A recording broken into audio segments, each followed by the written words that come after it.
13 araw bago ang Pasko, planchado na ba ang inyong dance routine para sa company Christmas party?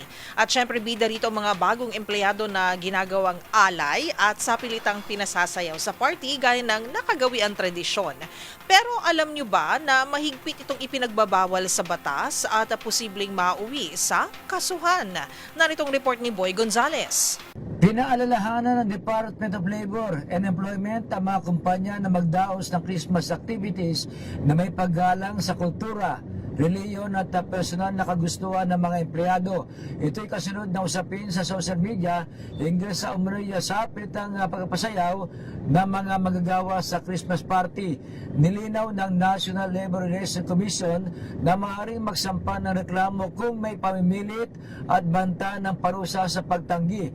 Ayon sa Labor Code, maaari lamang parusahan ang empleyado batay sa mga just cause tulad ng misconduct, gross negligence, loss of confidence, krimen laban sa employer o pamilya nito at iba pang kalintulad na paglabag na may kinalaman sa trabaho. Kung may sapilitan at nagbanta ng disciplinary action, maaaring humingi ng danyos ang magagawa sa NLRC. Maaari ring magsampa ng reklamo kung nagdulot ito ng pagigipit o masamang work environment na posibleng mauwi sa constructive dismissal. Saklaw rin ito ng Safe Spaces Law kung may paglabag.